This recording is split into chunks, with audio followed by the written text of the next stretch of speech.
Boa tarde, sejam bem-vindos e bem-vindas a este webinar. O meu nome é Rui Gonçalves Padeiro e estarei aqui a conversar convosco sobre a integração do pensamento computacional no currículo de matemática do terceiro ciclo.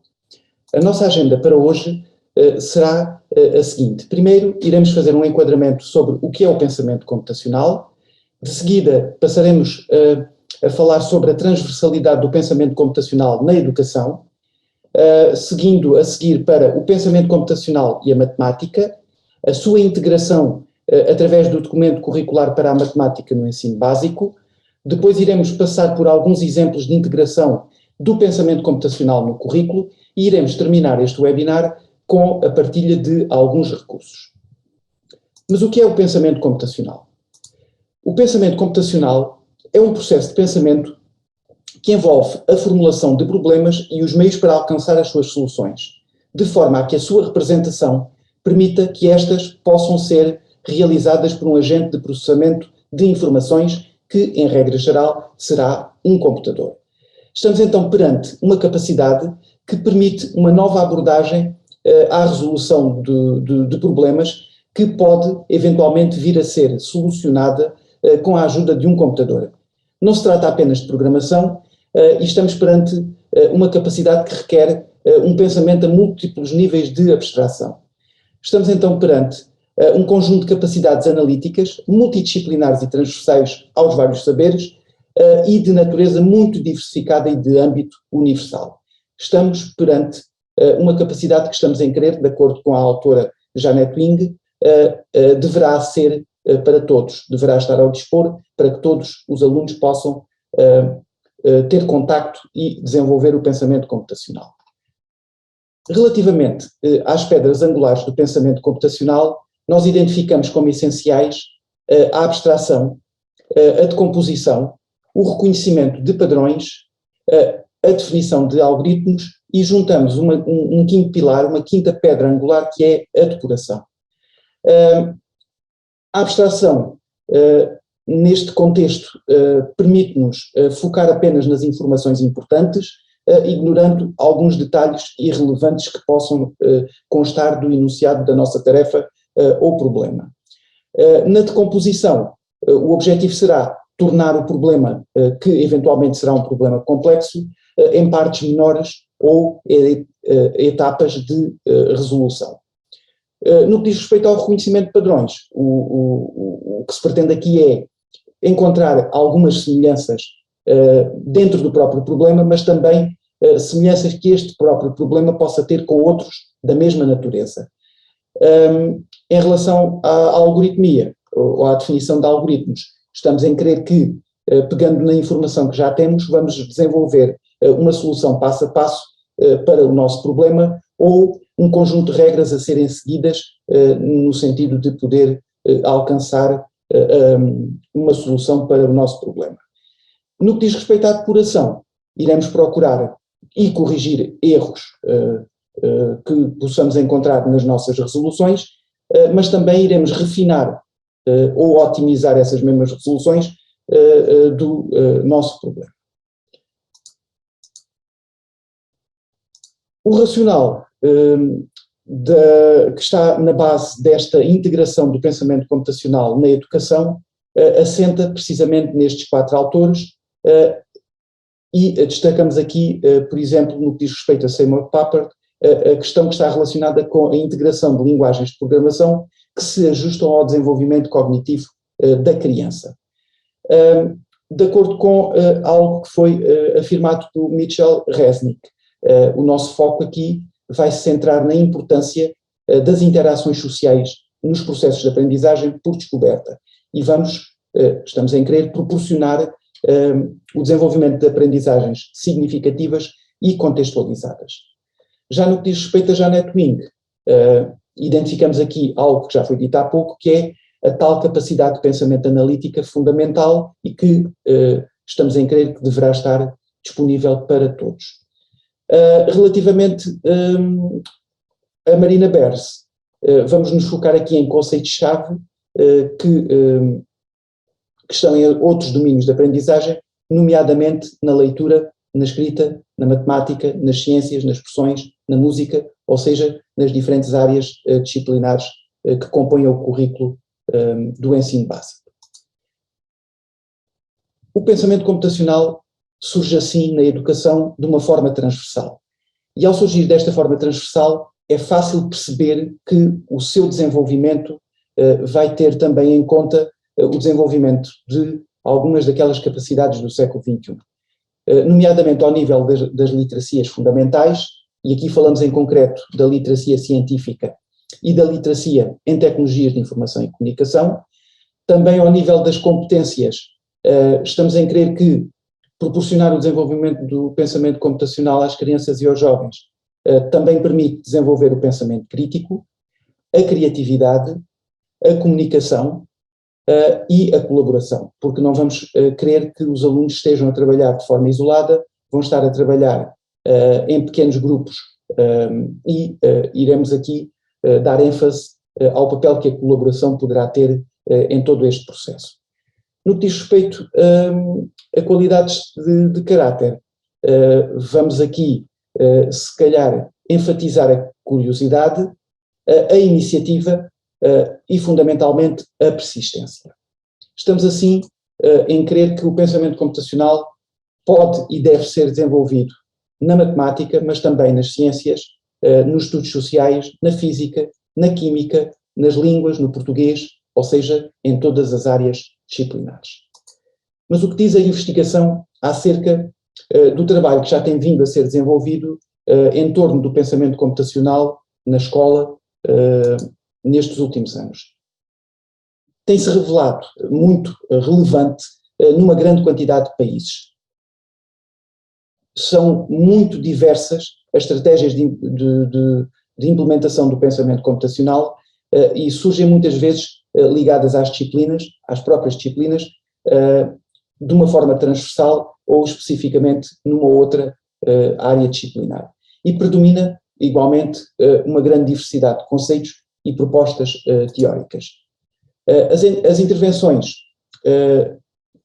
deverão ter em conta o nível de desenvolvimento cognitivo dos alunos. Isto também é um resultado de algumas investigações já realizadas neste âmbito, e é identificada a programação como não devendo ser só por si o centro do processo, devendo esta surgir integrada em atividades e projetos abrangentes e interdisciplinares. Os conteúdos ou dimensões do pensamento computacional e as abordagens pedagógicas e métodos de ensino parecem ser um fator crítico para o sucesso das iniciativas que visam a introdução do pensamento computacional na escola. A investigação ainda nos mostra que só teremos a ganhar neste sentido de promover o desenvolvimento do pensamento computacional na escola com o combinar de diferentes áreas, da programação, da robótica e também de alguns jogos que, de certa forma, não estão ligados ao computador, que, regra geral, são identificados como unplugged, ou seja, a computação sem computador. No que diz respeito ao pensamento computacional e à matemática, estamos aqui a falar na possibilidade da integração de algumas ferramentas tecnológicas, algumas delas tangíveis, como são o caso de alguns robôs, como são apresentados aqui exemplos de robôs para meninos mais pequenos, mas depois também alguns robôs que já podem aparecer noutros anos de escolaridade, e estamos também a falar aqui em algumas linguagens de programação, como é o caso do Scratch para o ensino básico e eventualmente do Python para o ensino secundário. Mas estamos também a falar de um conjunto de desafios, jogos, truques, que podem ser realizados de uma forma desligada, sem recurso ao computador ou outras ferramentas tecnológicas, e que podem igualmente promover o desenvolvimento do pensamento computacional quando trabalhados com as crianças e com os jovens. A investigação nesta área afirma-nos que o pensamento computacional deverá proporcionar aos alunos uma oportunidade para desenvolverem as capacidades de resolução de problemas e o pensamento crítico. Existe uma necessidade crescente de criar condições para integrar o pensamento computacional nas práticas de sala de aula. É identificado também aqui o impacto positivo da percepção dos professores acerca do pensamento computacional e das ciências da computação, de uma forma mais abrangente, e, por último, existe também referências que incorporar o pensamento computacional na educação básica poderá envolver a análise sistemática da sua potencial sinergia com outras áreas do conhecimento, como é o caso da matemática, que nos traz aqui hoje a este webinar. Vamos então passar para o documento curricular para a matemática no ensino básico. Este documento curricular assenta em 3 princípios fundamentais. Na matemática para todos e todas, em que ninguém pode ficar excluído da matemática e que qualquer um de nós, qualquer um dos alunos, deve ter oportunidade de ser sujeito a experiências de aprendizagem matematicamente ricas e desafiantes. Um segundo princípio, a matemática é única, mas não é a única, é um princípio que nos mostra que a matemática surge no quadro de uma educação global e integral do indivíduo, que a matemática contribui, mas não sendo a única, contribui a par com as outras áreas curriculares e em diálogo com elas para o desenvolvimento das áreas de competências transversais indicadas no perfil dos alunos à saída da escolaridade obrigatória. Um terceiro e último princípio que norteia este documento curricular é a matemática para o século XXI. E aqui estamos à procura de aprendizagens matemáticas dos alunos no que é efetivamente relevante nos tempos atuais. Vamos acompanhar, ou pelo menos o objetivo é acompanhar as tendências internacionais no que diz respeito a uma seleção criteriosa do que os alunos devem aprender e a forma como o devem fazer. É sobre estes 3 princípios que assenta todo este documento curricular na forma de aprendizagens essenciais, na qual surgem aqui o combinar dos conhecimentos matemáticos nestes 4 grandes temas, nos números, na álgebra, nos dados e probabilidades e na geometria, a par com as capacidades matemáticas, como é o caso da resolução de problemas, do raciocínio matemático, do pensamento computacional, que aparece aqui como uma capacidade matemática, da comunicação, das representações e das conexões matemáticas. É muito importante que o trabalho desenvolvido pelos alunos permita a articulação entre todos estes conhecimentos matemáticos e as capacidades matemáticas preconizadas no documento, nas quais, como já pudemos ver, o pensamento computacional se inclui. Aqui, o aluno surge com um papel central. O aluno é o centro de todo o processo de aprendizagem. E isto implica que os alunos possam, de certa forma, ao estarem no centro da aprendizagem, segundo uma abordagem dialógica, é fundamental para que possa ser promovido todo o sucesso na aprendizagem da matemática. Proporcionar o exercício da sua agência e autonomia é essencial para uma autorregulação desta capacidade de aprender. O desenvolvimento do sentimento de pertença ou a integração na comunidade de aprendizagem que é a turma, cria assim, deste modo, as condições favoráveis à aprendizagem de todos. Já no que respeita à avaliação, esta surge aqui como uma dimensão que é incontornável em qualquer documento curricular pela importância como se reveste na aprendizagem dos alunos. Este documento assume a importância e a centralidade da avaliação formativa. É assim fundamental assumir que o feedback aos alunos será uma estratégia que deverá estar presente por forma a que possa ser eficaz precisamente na promoção da dita avaliação formativa. Um outro fator que contribui para a avaliação mais abrangente prevê que possa existir uma diversificação dos instrumentos e estratégias de avaliação por forma a que todos possam beneficiar de uma aprendizagem e de uma avaliação que lhes possa ser favorável, reconhecendo as aprendizagens realizadas. A discussão dos critérios de avaliação com os alunos irá permitir um maior envolvimento da sua parte em todo o processo de avaliação. Assim, o pensamento computacional surge integrado neste documento curricular como uma capacidade matemática transversal e tal como as outras capacidades matemáticas, deverá ser integrado no trabalho educativo a realizar com os alunos em todo e qualquer tema ou conteúdo matemático. Para tal, será importante pensar as tarefas a propor aos alunos por forma a que estas possam ser desafiantes e coloquem o aluno no centro da aprendizagem e promovam modos de trabalho diversificados. Uma tarefa será tanto mais rica quanto mais práticas do pensamento computacional permitir desenvolver.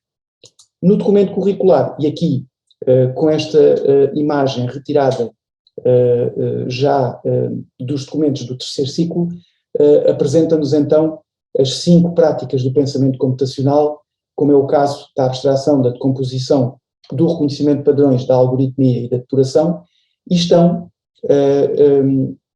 explanados no documento cada uma destas práticas do pensamento computacional com um objetivo de aprendizagem e, igualmente, com uma ação estratégica para o professor. Vamos passar em seguida para a apresentação de alguns exemplos de integração do pensamento computacional no currículo. Todos estes exemplos que iremos apresentar são exemplos extraídos das aprendizagens essenciais da matemática, neste caso em concreto, do terceiro ciclo do ensino básico. Um primeiro exemplo é o exemplo que, extraindo diretamente a ação do professor do documento, pretende-se estimular o recurso à folha de cálculo para calcular termos e ordens de sequências numéricas ou, em alternativa, propor o recurso a ambientes de programação visual, como é o caso do Scratch. Neste caso concreto, vamos apresentar uma tarefa que apela à utilização da folha de cálculo. E a tarefa, chamar aqui a atenção para nem sempre estas ações do professor, nem sempre não nos vão apresentar as tarefas num formato que deve ser apresentado aos alunos. Os exemplos que são dados dão apenas algumas pistas e algumas indicações.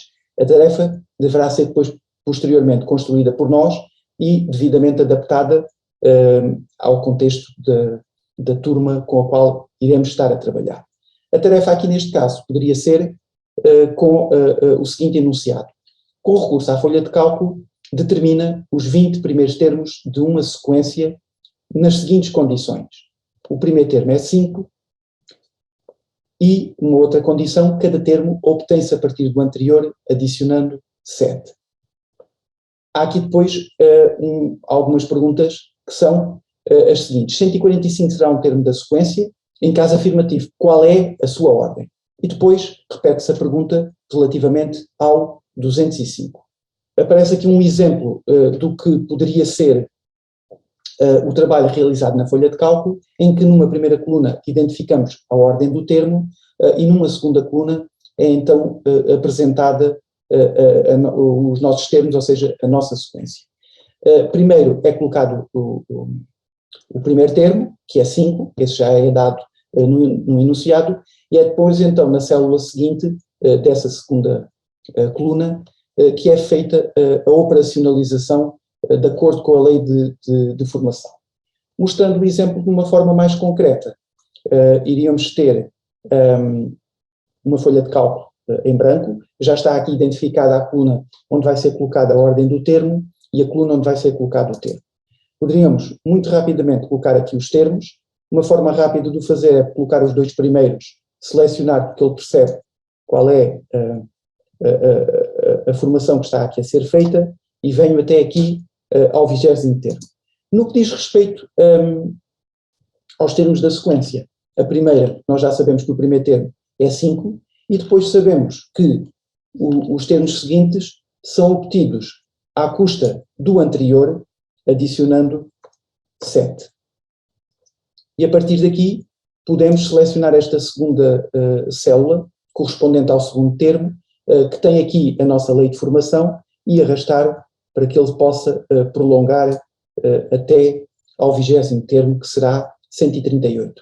Mas relembrando as questões que tinham sido colocadas, a pergunta era se o 145 era termo da nossa sequência. E o que nós podemos fazer a seguir é arrastar, poderemos primeiro arrastar para ter mais uns quantos termos e depois voltar a arrastar a lei de formação por forma a que possam aparecer os termos seguintes.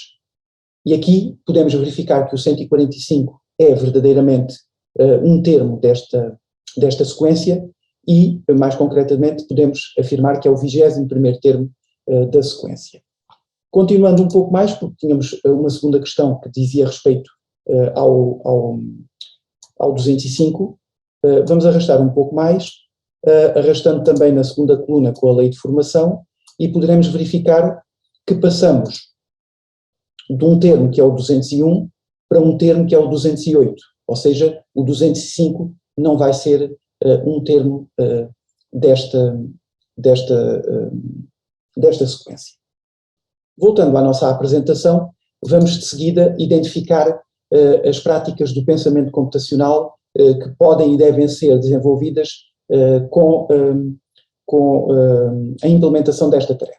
Neste exemplo, a abstração consiste em identificar o primeiro termo e, a partir deste, como serão determinados os termos seguintes, sempre relacionando com o anterior.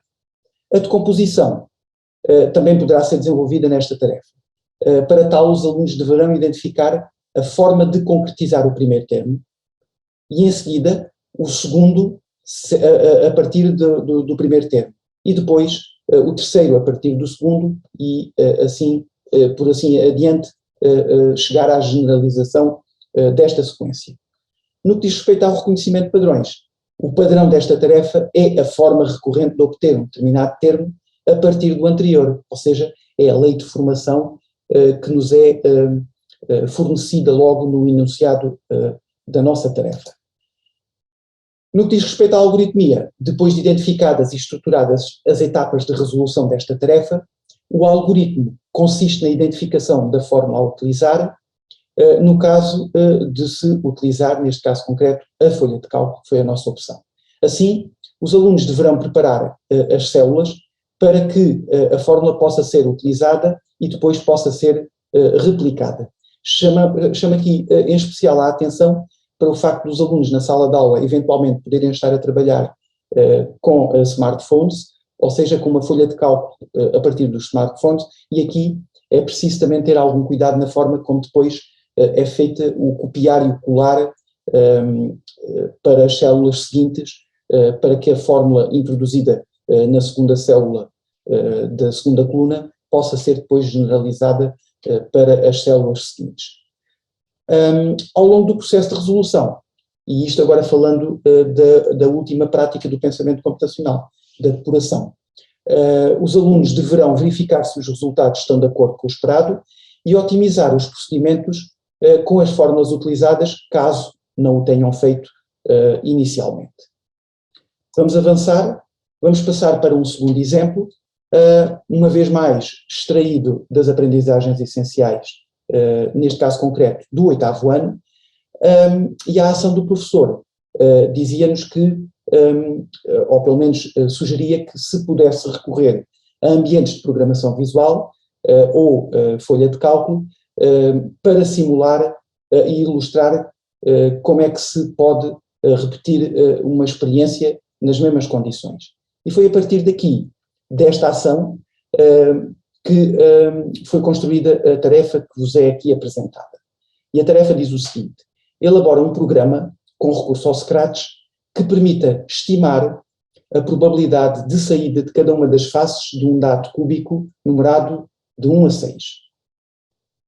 Vamos então recorrer a um ambiente de programação visual, neste caso concreto ao Scratch, e é-vos apresentado aqui uma captura de ecrã com este programa já realizado. Tem aqui um link direto deste projeto que está partilhado na minha área, e podemos ver em concreto este exemplo. Vamos só fechar aqui o da folha de cálculo, passando agora ao da simulação de probabilidade. E aqui é-nos então apresentado um projeto em que já está esta construção feita.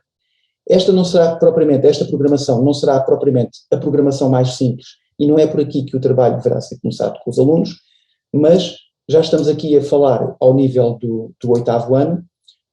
Os alunos já terão tido oportunidades anteriormente para para recorrer ao Scratch, primeiro se calhar a trabalhar em propostas mais simples, e estamos em crer que quando chegarem ao 8º ano iremos ter alunos que já nos poderão, de certa forma, estar em condições de poder desenvolver um projeto desta natureza e já com esta complexidade. Não vamos agora esmiuçar aqui este programa, mas dá para perceber que há aqui uma série de variáveis que já têm que ser tidas em conta, mas que muito do trabalho que aqui está realizado acaba por se repetir, porque aquilo que fazemos para a face número 1, temos depois de fazer para as restantes faces. Quer no que diz respeito às variáveis que teremos que criar, quer no que diz respeito ao processo em que já estamos a simular os lançamentos e em que temos que, de certa forma, recolher o número da face que vai saindo e que deve ser adicionada à variável, ou neste caso, à lista correspondente a cada uma das faces. Vamos passar ao programa propriamente dito e repara que este projeto no Scratch, depois de estar realizado, tanto pode servir para simular 10 lançamentos e discutir com os alunos o porquê de 10 lançamentos não ser um número suficientemente elevado para que se possa exteriorizar aquilo que vai ser o comportamento da probabilidade estimada à saída de cada uma das fases. Podemos depois ir aumentando gradualmente o número de lançamentos, por exemplo, 1000, que é realizado aqui muito rapidamente, em que os valores, apesar de ainda estarem um pouco distantes daquilo que será a probabilidade estimada para a saída de cada uma das fases, já começa a andar um pouco mais em torno desse valor. E depois podemos experimentar, por exemplo, 1 milhão de lançamentos, que aqui neste caso concreto será realizado também num curto período de tempo, e em que podemos perceber que os valores já andam ali em torno daquilo que nós esperaríamos que fosse a dita probabilidade estimada para a saída de cada uma das fases. Vamos então voltar à nossa apresentação e vamos, da mesma forma, passar pelas práticas do pensamento computacional. Relativamente à abstração, será importante que os alunos, aqui no caso concreto deste problema, sejam capazes de extrair a informação essencial que aqui, nesta situação, está relacionada com o lançamento de um dado numerado de 1 a 6. E, também igualmente importante, o cálculo instantâneo da probabilidade estimada a partir da frequência relativa de cada acontecimento. Os alunos deverão criar, deste modo, variáveis que permitam a gestão dos seguintes aspectos: número de lançamentos já realizados, o último número saído, a probabilidade da saída de cada uma das faces e as probabilidades estimadas para cada uma das faces. A decomposição será trabalhada ao incentivar os alunos a identificar as etapas e a estruturar a resolução em função destas etapas de resolução. Poderão ser identificadas as seguintes etapas: simular o lançamento do dado, gerar um número aleatório entre 1 e 6, contabilizar essa extração, atualizar a estimativa de probabilidade, ou seja, tendo em conta estas diferentes etapas, iremos depois, mais tarde, desenvolver o algoritmo que nos leva à programação desta situação que nos é apresentada da simulação do lançamento do dado. No que diz respeito ao reconhecimento de padrões, os alunos deverão identificar os padrões relacionados com a repetição da simulação de lançamentos do dado. É aqui que o padrão essencialmente nos é apresentado nesta tarefa. No que diz respeito ao desenvolver o algoritmo, podendo este ser realizado em pseudocódigo ou uma qualquer linguagem corrente, não necessariamente terá que ser um esquema muito técnico, o que se pretende aqui é que ele contemple todos os passos envolvidos na estruturação do problema, que visa o tal estimar da probabilidade de saída de cada uma das faces no lançamento de um dado cúbico. Os alunos deverão ter em conta a necessidade de gerar um número aleatório, entre 1 e 6, contabilizar essa extração e atualizar a estimativa de probabilidade, fazendo uso das variáveis criadas para o efeito. De certa forma, é aquilo que já foi identificado ainda há pouco na decomposição. Sabendo à partida quais são os valores esperados na probabilidade a estimar, tendo como referência a probabilidade teórica, os alunos deverão ter um espírito crítico para aceitar ou refutar os resultados apresentados para um número elevado de repetições. E aqui já estamos a entrar no campo da depuração. Torna-se necessário testar, procurar e corrigir eventuais erros na programação. Será igualmente importante refinar e otimizar o nosso programa, ainda falando na depuração, tendo em vista o melhorar do seu desempenho e a forma como ele irá funcionar, e também esta otimização dos comandos da programação também visa clarificar a leitura que poderá eventualmente vir a ser feita por outras pessoas. Avançando para um terceiro exemplo. Este exemplo assenta agora numa ação do professor na geometria e ao nível do nono ano de escolaridade. A ação diz o seguinte: propor a construção de diferentes polígonos estrelados usando mais do que uma estratégia de construção, promovendo a criatividade e o desenvolvimento do pensamento computacional.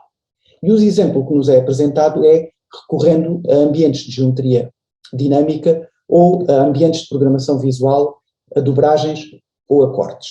No nosso caso em concreto, já passámos pela folha de cálculo, já passámos por um ambiente de programação visual, só nos falta passar agora por um ambiente de geometria dinâmica. E como tal, a tarefa foi adaptada para que se pudesse recorrer, neste caso concreto, ao GeoGebra.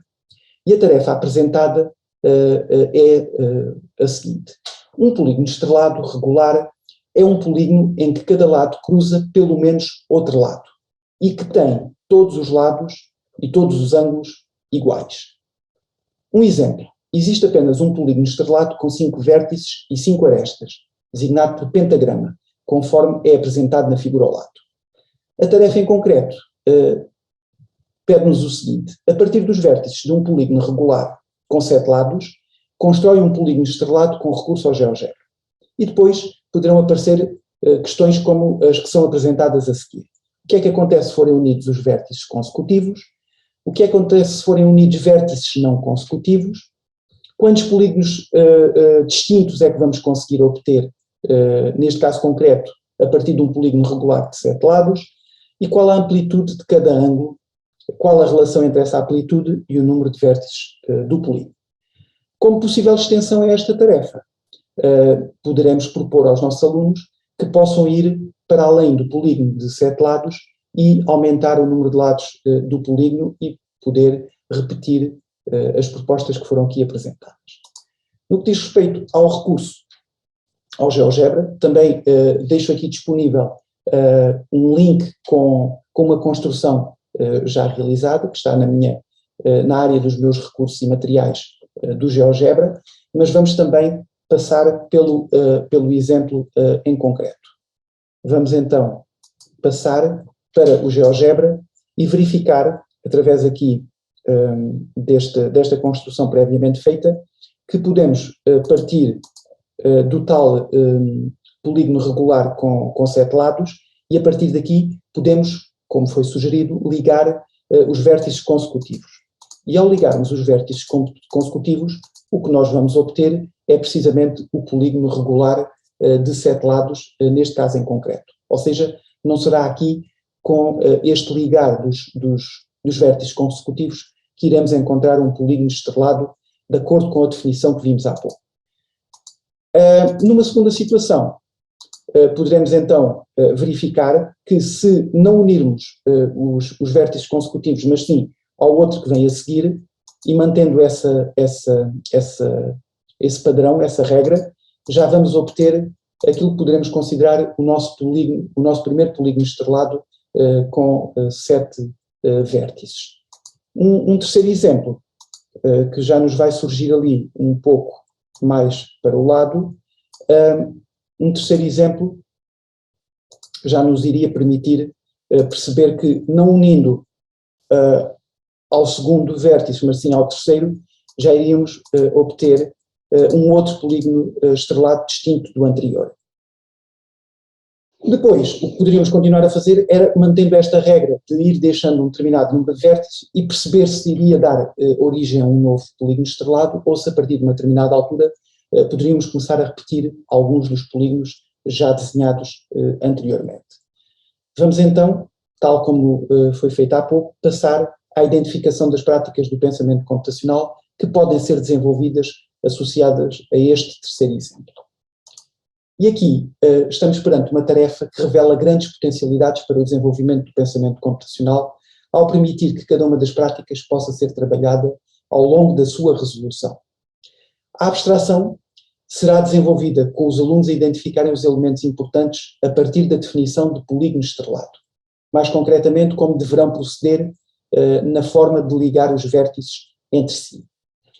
A decomposição estará presente a partir da representação dos primeiros lados, onde se poderá proporcionar aos alunos uma melhor compreensão das condições necessárias para se obter um polígono estrelado. Através do recurso ao questionamento, o professor poderá criar aqui condições para que os alunos reconheçam a existência de um padrão, que se repete na construção de cada polígono estrelado. Os padrões identificados poderão ainda ser extensíveis à construção e à identificação de polígonos estrelados com a variação do número de vértices. Ou seja, com a aplicação da dita extensão que se falou há pouco, os padrões poderão não estar localizados só dentro da construção de um determinado polígono, com um determinado número de vértices, mas sim na relação que se pode estabelecer depois com o variar do número de vértices. A partir da compreensão do problema e do reconhecimento de padrões existentes nesta construção, o professor deverá colocar questões que permitam aos alunos estruturar os passos na construção dos polígonos estrelados, ou seja, as estratégias que irão variar consoante o suporte para a construção. A definição, ainda que intuitiva, deste algoritmo poderá facilitar a passagem para a programação de polígonos estrelados com recurso ao ambiente de programação, nomeadamente com o Scratch. Já estamos a falar um outro nível, mas onde verdadeiramente a algoritmia irá ganhar algum ênfase, algum destaque, será na passagem para o Scratch. A esse respeito, posso igualmente mostrar aqui também, voltando ao nosso exemplo, não na folha de cálculo, mas sim já recorrendo ao Scratch. Claro que aqui não poderemos fazer a generalização, mas podemos apresentar um projeto que nos permite, de uma forma relativamente simples, fazer a construção de polígonos estrelados, mas neste caso concreto, por uma questão que não vamos explorar aqui neste webinar, essencialmente a construção de polígonos estrelados com um número ímpar de vértices. Por exemplo, poderíamos fazer tal e qual a construção do conceito de vértices, ele faz muito rapidamente essa construção, o azul aqui não permite um grande destaque, mas vamos repetir e, por exemplo, fazer com, neste caso concreto, 21 lados, aumentando aqui consideravelmente. Ele só está a fazer um tipo específico de polígonos estrelados, mas que esta programação que foi mostrada e que é relativamente simples e que essencialmente gira em torno desta zona onde é utilizado este ciclo, permite muito facilmente construir polígonos estrelados para um número ímpar de vértices. Vamos voltar à nossa apresentação e vamos passar para as últimas práticas do pensamento computacional. Já vimos aqui a questão da abordagem em concreto com o GeoGebra não iria proporcionar um grande desenvolvimento da algoritmia, essa sim poderia ser mais visível no caso do trabalho ser realizado no Scratch, ou seja, no dito ambiente de programação. Aí ela iria ganhar dimensão muito mais relevante. Por último, os alunos deverão ser incentivados a verificar a adequabilidade dos resultados obtidos, atendendo às condições necessárias para se ter um polígono desta natureza, ou seja, um polígono estrelado. O professor deverá proporcionar aos alunos formas em que lhes permita identificar a construção dos polígonos estrelados, verificando a existência ou não existência de eventuais duplicados. Esta tarefa ainda poderá ser estendida com as relações existentes entre as amplitudes dos ângulos em cada uma das construções obtidas, e aí sim a forma como elas foram obtidas, quais serão as amplitudes daqueles ângulos de lados consecutivos.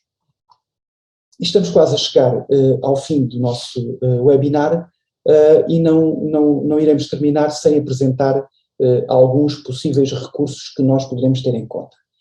Um primeiro recurso é um recurso com o qual já tenho trabalhado, diria, há 10 anos para cá, que tem a ver precisamente com esta promoção da computação sem computadores, e para isso esta iniciativa da Nova Zelândia, Computer Science Without a Computer, é, por excelência, uma referência para o desenvolvimento do pensamento computacional sem recurso à computação. Através desta página poderão obter o manual que está disponível em diferentes idiomas, incluindo o português, no nosso caso, o português do Brasil. Iria também fazer aqui referência à Austrália, a esta instituição, a Australian Math Trust, que de certa forma é responsável pelas competições mais antigas no domínio do pensamento computacional. Estou em crer que desde 2011, que são feitos todos os anos concursos com desafios, tarefas, problemas que visam a promoção do pensamento computacional na Austrália e na Nova Zelândia. E existe um manancial de propostas deste acumular de anos que facilmente podem ser reconhecidas e contextualizadas no nosso currículo e também adaptadas para poderem ser trabalhadas no nosso contexto. Apresento em seguida uma iniciativa que já está também em Portugal, o Castor Informático. Já existe em Portugal há alguns anos esta iniciativa que visa também um concurso nas diferentes faixas etárias, também com propostas que visam o desenvolvimento do pensamento computacional. Acaba por ser a adaptação para português das Bebras Tasks, que foram introduzidas e desenvolvidas pela Universidade de Vilnius, na Lituânia, e que já estão amplamente difundidas por toda a Europa e também por outros países espalhados pelo mundo. Vejam com atenção esta página, porque poderá ser interessante propor e inscrever alguns dos vossos alunos a participar nesta iniciativa que decorre em Portugal todos os anos. De seguida, queria passar também aqui para uma referência a esta competição Bebras, mas ao nível do Reino Unido, por uma razão muito simples. Nós aqui poderemos encontrar, através das páginas que são disponibilizadas, um manancial de tarefas e problemas dos anos em que já foram realizadas estas competições no Reino Unido. E muito facilmente podem ser adaptadas também para poder ser trabalhadas nas nossas salas de aula. E por último, queria também disponibilizar algo que já é do conhecimento de todos, que são as aplicações informáticas que são reconhecidas como potencial para acompanhar estas tarefas que visam o desenvolvimento do pensamento computacional. Como são o caso da folha de cálculo, neste caso concreto, a folha de cálculo do Google Drive, por uma razão muito simples, porque é aquela que facilmente poderá estar disponível em todas as ferramentas e em todos os dispositivos, nomeadamente no computador, nos tablets e até nos telemóveis dos alunos. O Scratch, que nos foi também aqui apresentado com um ou dois exemplos, e o GeoGebra, que tem também o potencial não só na vertente da geometria, mas também nas outras vertentes, podendo também ser uma ótima ferramenta para nos ajudar com a resolução de algumas tarefas que visam o desenvolvimento do pensamento computacional. E chegamos ao fim do nosso webinar. Resta-me agradecer a vossa participação, a vossa presença, e desejo-vos um ótimo final de tarde e voltaremos a encontrar qualquer dia destes. Boa tarde a todos. Muito obrigado.